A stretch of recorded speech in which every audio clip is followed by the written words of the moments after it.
Cardinal fans are not going to want to hear this, but Scott Drew to Louisville is unlikely. However, there is one reason as to why he can make the move. We'll discuss on today's episode of the Locked On Louisville podcast. Stay tuned. You are Locked On Louisville, your daily podcast on the Louisville Cardinals. Part of the Locked On Podcast Network, your team every day. Hey, what's going on, everyone? Welcome into another episode of the Locked On Louisville podcast. I'm your host, Dalton Pence. Today's episode brought to you by FanDuel. Make every moment more. New customers join today, and you'll get $150 in bonus bets if your first bet of $5 or more wins. Visit FanDuel.com/lockedon to get started. As always, I want to personally thank you all for making us your first listen of the day. Just a reminder, the Locked On Louisville podcast is free on all streaming services 5 days a week. Your team every day. The presumed end to the Louisville basketball season is just around a week away. We're expecting that Louisville will likely lose in either the first or the second game of the ACC tournament, and then the season would be over, which would probably put it at about a week away. And it is expected that the Cardinals will make a head coaching change. And on Wednesday, Scott Drew's name was officially thrown into the hat from Louisville media. Unfortunately, the Baylor coach making the move to be the head coach of the Cardinals is pretty unlikely. There is one reason as to why he could do so, and we'll talk about that coming up soon. But it was a crazy Wednesday. What's going on with Cardinals recruiting? Five-star Joson Sanon was on campus unexpectedly, and it caused some controversy. So we'll sort of unpack what happened over the past 24 to 48 hours. Before we get into the coaching search side of things, do want to apologize once again. If you can tell by the video, even by the audio, I'm not in the same recording space that I usually am. Had to switch spots due to lack of internet connection. So we're working through some stuff, trial by error. I have a backdrop ordered that will take away this bland, regular wall paint that you see behind me, and I'm working to try to improve the audio. The room is significantly smaller than the one I was used to recording in. So I do want to apologize there, and I can assure you it is getting worked on diligently. So to the coaching side of things, like we mentioned, it's expected that Louisville is going to make a move at the end of the season. Kenny Payne likely will not be the head coach of the Cardinals for next season, opening up one of the most highly coveted jobs in college basketball.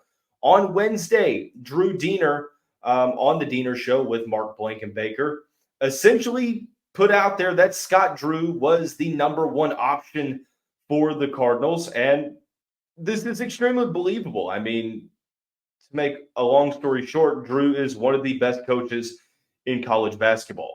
He's a national champion, won a title in 2021 with one of the more impressive college basketball teams that I've seen in my lifetime. I'm only 25, so I started watching college basketball around 2004 or so, and there's been some great teams, but that Baylor team was fantastic. He is a solid recruiter, obviously great with X's and O's, and very effective in the player development realm.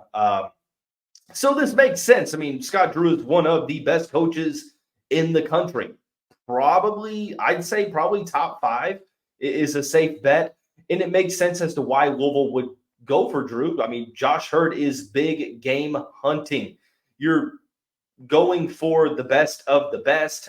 This is a huge job. This hire, it's extremely important. There is a lot of gravity around this decision from the Cardinals athletic director, and he's done a great job of keeping things close to vest. So there's been a ton of speculation, but it would make sense as to why Drew is the number one option. But unfortunately, it's unlikely. I won't say that it's not going to happen, but I don't believe it will. I think it's unlikely, and for a couple different reasons. I don't see him leaving Baylor. Number one, he resurrected this program when the program and university was going through what they were going through in the early 2000s. He was brought on board, helped weather the storm, had some rough years, but eventually Scott Drew turned things around and got to a point to where They won the national championship in 2021. Now, it took them a while to get there. Pretty known there, but they had some good teams in the 2010s. I'm not sure how many title contenders, but they had some good teams. I mean, they had Quincy Acey, Isaiah Austin, Quincy Miller, Perry Jones III, Pierre Jackson. There was Jonathan Motley, a bunch of great players that were some fun teams to watch.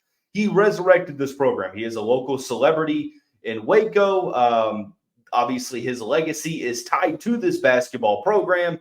He's from Kansas City, which is closer to Waco than it is Louisville, I believe, if I'm not mistaken, but I guess I could be wrong there. If there's a difference, it's not by much. But overall, he's resurrected that program and turned them into title contenders. If he were to leave for Louisville, there is going to be a little bit of a rebuilding phase. He would probably have to, I won't say start from scratch because the transfer portal gives you a ton of opportunity. But even at that point, you're not in as good of a shape as you have obviously would have left Baylor in. So from that aspect, it makes sense as to why he wouldn't leave. NIL-wise, for them to recruit the way they do and land guys like Jacoby Walter and VJ Edgecombe and bring in the transfers like they have with Ray J. Dennis and company, you would assume that Baylor's NIL funds are, if they're not on Louisville's realm, they're right there. So I don't see that being a huge determining factor. He's raised a family here. I mean, he's been a guy that over 2 decades of coaching at a school, he's finally got them to where they're a national championship contender on a perennial basis. So taking him out of that realm doesn't really make a ton of sense, especially with the situation that he has at Baylor. Let me say that I don't think the unlikeliness of coming to Louisville, I don't think it's a reflection of the Cardinals' struggles. I think it's more so a reflection of the situation that he is in at Baylor. I know that it is really, really popular at the moment for insert fan base here to say, well, my program's better than Louisville. Unless you're like one of 5 to 6 programs topped across the country, I hate to say it, it's not. And I like Baylor. I don't mind them. I think that they have a very exciting brand of basketball, very good defensively. They can shoot the lights out, it feels like, every given season. I don't have a problem with Baylor. But Baylor, let's be honest here, it's not even on really the same playing field in terms of the history and the prominence of the program. If we're talking like last 5 years, hands down, I don't think it's really even a competition. I mean, if you want to say that how good a program is just based upon recency, I guess it truly just depends on your definition of, what is going to be the qualifications for a solid program. But decades of prominence and history don't erase a 4-year stretch within the program that's pretty bad. I mean, if you look at the numbers, it's really not even close. Of course, Baylor is in a better situation than Louisville's been. They've been better over the past decade. I get it. However, I just refuse to believe that Baylor is a better program. Places like Alabama, not a better program. Ohio State, not a better program.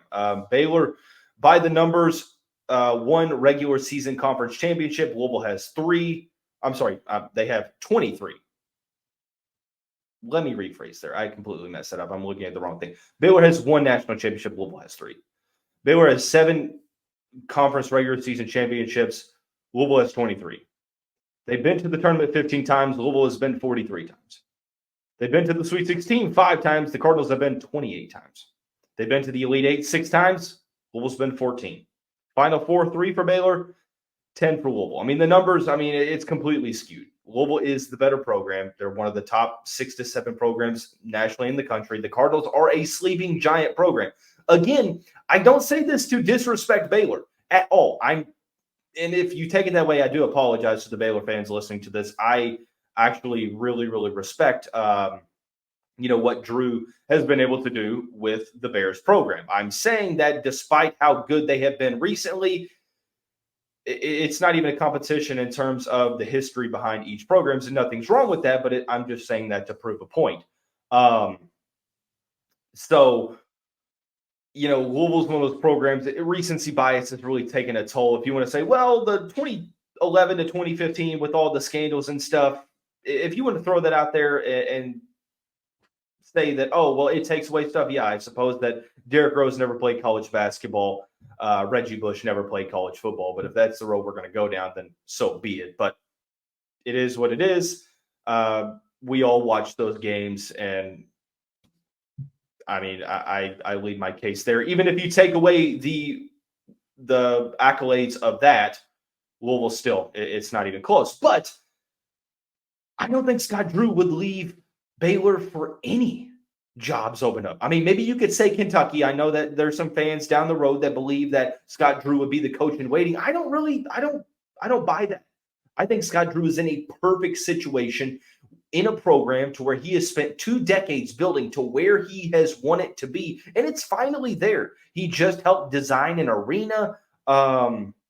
He's located his family there, so it doesn't really make sense from a lot of angles as to why he would make the move. And 2 things can be true at one time. Louisville's a better program, but it doesn't make sense for Drew to leave Baylor. Both are true at the same time. I feel like that is the true case here. So it's unlikely. I know Louisville fans don't want to hear that. I'm not saying that it won't happen, but it is rather unlikely. I think that the whole, oh, we're Louisville, we're going to get anybody we want, maybe has some truth, because I think Louisville has more pull than a lot of other schools, but you have to factor context into the equation. And in the situation of Scott Drew, I don't think it really makes a lot of sense for him to leave Baylor, and I don't think that that's going to happen. So especially if an ultimatum is placed, I don't think you have the leverage enough to be able to say, hey, Scott, make your decision now or we're moving elsewhere. He's going to go, okay, well, we'll see you. So I think it's unlikely, but there is one reason. And really, I think, honestly, it's the main reason as to why he can make the move. And I'll introduce it here momentarily after we talk about our friends over at eBay Motors. Passion, drive, and patience. What brings home the winning trophy is also what keeps your ride or die alive. eBay Motors has everything you need to maintain your vehicle and level it up to peak performance, from superchargers, roof racks, exhaust kits, LED headlights, and more. Whether you're into speed, power, or style, eBay Motors has got you covered.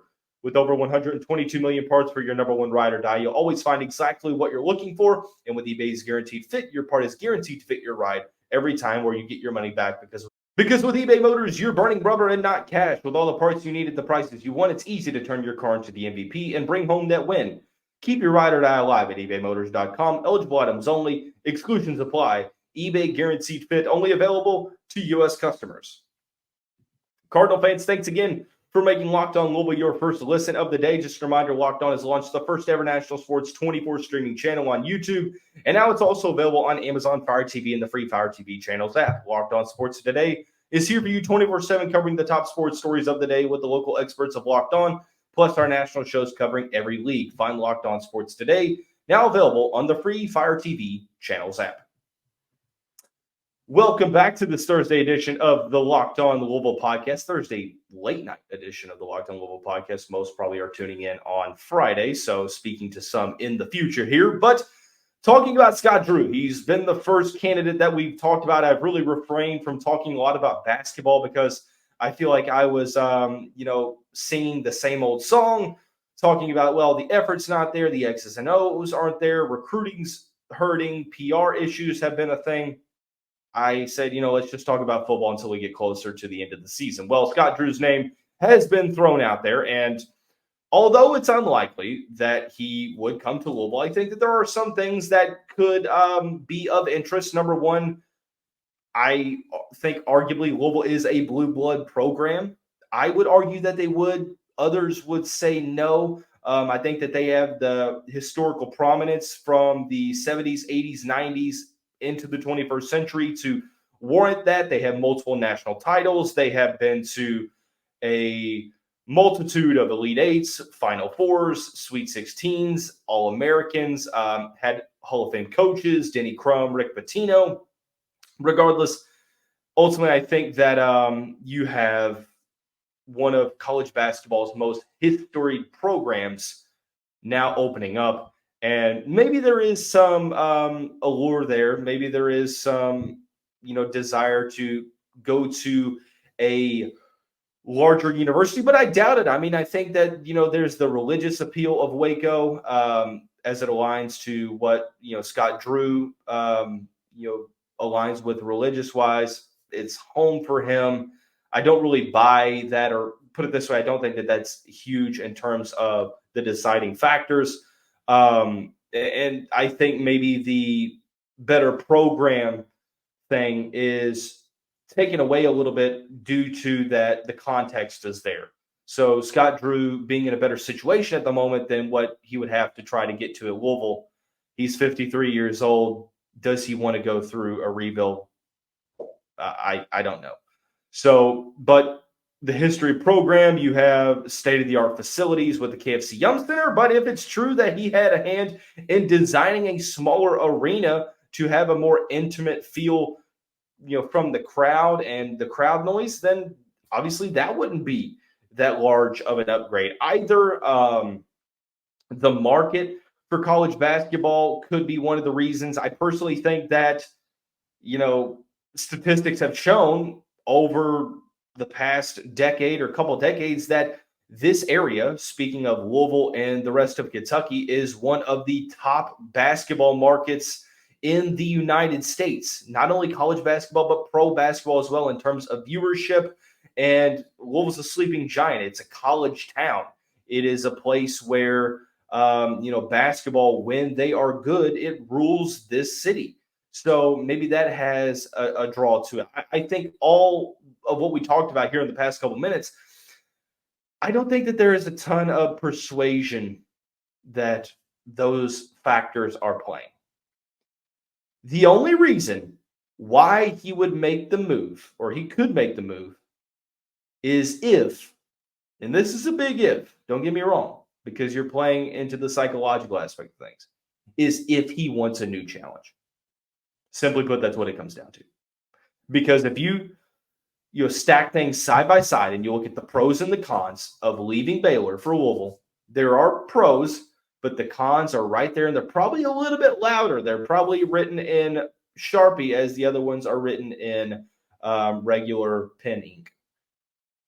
I just think that at this point, Scott Drew has it made. If it's Louisville can offer more money. I think online it says that his salary can get up to about 3.3, but Baylor is a private university.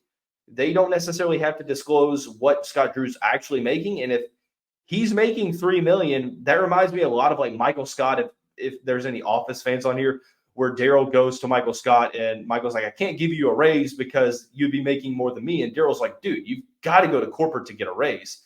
That would be sort of the same situation where it's like he's grossly underpaid. I don't see that being the case, especially winning a national championship back just 2 years ago. I'd say he's probably making north of $5 million, comfortably north of $5 million. No inside info here, but that's just a hunch. Probably one of the highest paid coaches in college basketball when you look at endorsements and other deals as well. So it all comes down to, does he want a new challenge? Say, hey, look, I've spent 2 decades rebuilding this program. I have gotten over the hump. I've won a national championship. I've done everything that I need to do. Let me get a new challenge, go to an arguable blue blood program, rebuild them and get them a national championship to where I become one of the fewest coaches in NCAA history to win a national championship at 2 different institutions. That's really what Louisville fans have to hang their hat on as to hoping why Scott Drew would come to Louisville. I'm not saying that, Josh Hurd couldn't get it done. I'm not saying that I doubt Josh Hurd, because the contrary, I trust him. I think that he's going to make the right move for this university. But it's going to be challenging to lure away a guy like Scott Drew, arguably.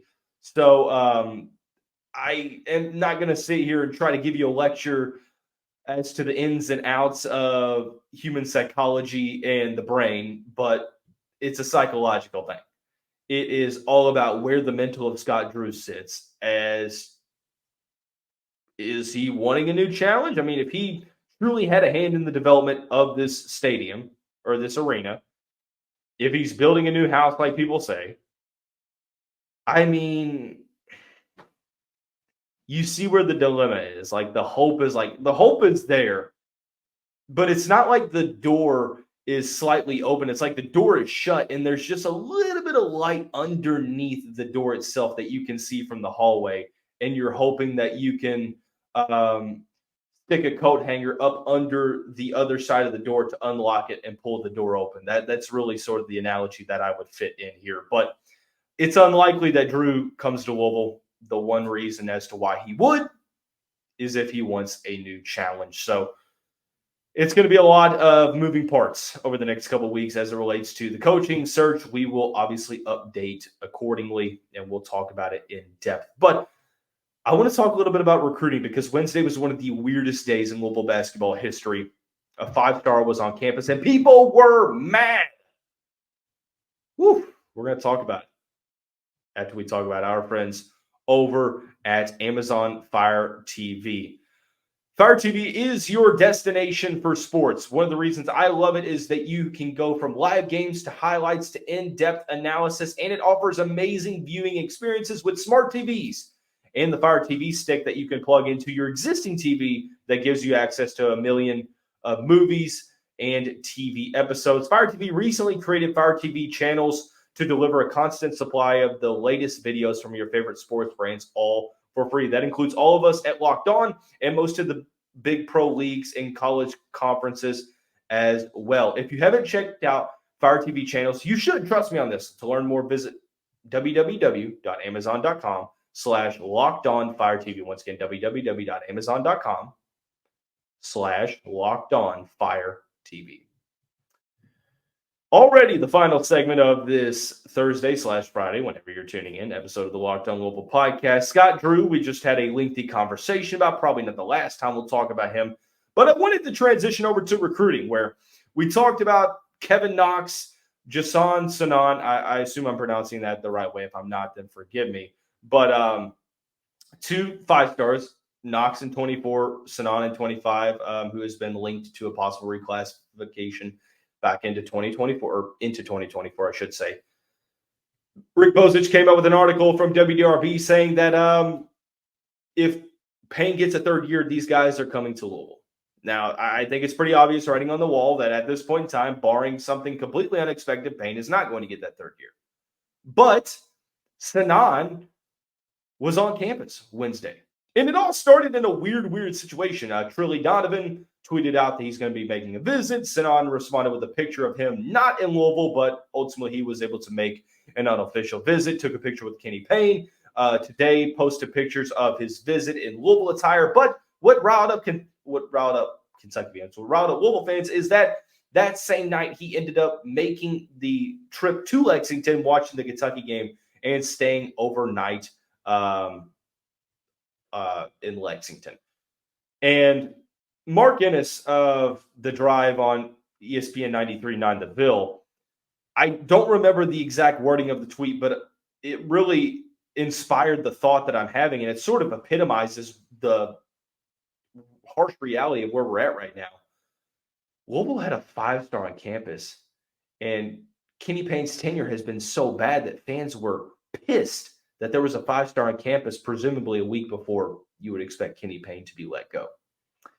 Now, there have been narratives from the fan base that believe that Kenny is dangling recruits out there to justify as to why he should get a third year, and to persuade the athletic director to make a decision. There are some that say he's a Kentucky plant, and it's all in the name of conspiracy. And I'm not a huge conspiracy guy, but perception is key here. And the perception was that he went to Louisville, made a little bit of a pit stop with the Cardinals, and then went to go to Kentucky for his unofficial visit. Now, the reality of the situation is that these recruits knock out unofficial visits, sometimes to 2 different places in the same day. And if it's not the same day, it's in the same weekend. They were both unofficial visits. So I think him being on campus, a 5-star guy, I think is significant regardless of who the coach is going to be. So there's been rumors that Knox could be a guy committing soon. I think the Cardinals have a better chance at Knox than they do Sanon, truthfully. I really don't think either one comes to U of L. But if either one were going to come here, it's on the premise of two things. A, they're committing in hopes that Kenny Payne gets a third year, like Bozich said, and if he doesn't, well, they're going to decommit. Well, due to the timeline, you expect Kenny Payne, if he's going to be let go in the next week after the season. Why would they commit and then a couple days later decommit? Probably not all that realistic. Now, B, this is the more intriguing option, is that they already have an idea of who the next coach is going to be. Obviously, this is on the the preceding info that they would, in this hypothetical, have to commit, but very interesting to me. I just think, unfortunately, at this time, it's really just exhausting as we get closer to the end of the season. I really wish this urgency was, directed at the end of year one, because the way Kenny Payne handled the transfer portal, I think, set the Cardinals up for failure on the court, going out and getting some players that weren't going to be huge factors on this team and turning away some guys that are playing well at the Power 5 level right now. So,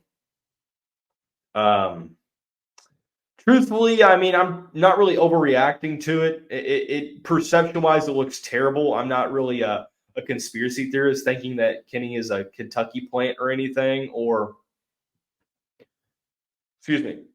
anything like that. But if you believe like the Rex Chapman story of Kenny Payne trying to get Rex to go to Kentucky, again, I'm not here to fuel speculation. I'm not really a conspiracy guy. But perception-wise, it doesn't look good. And sometimes perception might not necessarily be a reality. But when you're trying to gain over a fan base that has felt like you've never understood them since you stepped foot on Louisville's court as the head coach, then it becomes pretty significant. But at this point, I think it's great that the Cardinals got a 5-star on the campus that wasn't Carter Knox. Being a guy like Joson Sanon, who's a very, very good player, and he's going to be a very good player in college. I look at that as a positive because that doesn't happen a lot for this program. It's mainly, high 4-star guys, and it's all about player development. But the fact that they got a key player in like Sanon on visit, I think it was pretty significant. Now, him making the unofficial to Kentucky, I think, takes away a lot of the opportunity of him making a commitment. Maybe, I don't know, but if you're a recruit, why would you not go to multiple campuses and get the red carpet treatment at multiple spots, especially 2 blue blood programs that are pretty close? I mean, I think a couple weekends ago he was at UConn and Providence at the same time, or two other schools at the same time. So, I mean, I'm not really tripping a lot about that. I'm not going to overreact. I think perception-wise, it's like, dude, come on. Of everything that's like, well, you think one thing's going to happen, it's like the unexpected's always happening, and it's just frustrating, exhausting for Louisville fans. But that's going to wrap up today's episode of the show. Again, to be clear, I am not trying to fuel speculation on this. I'm not trying to, speak to Kenny's character. I'm not saying that he's a bad guy or anything like that.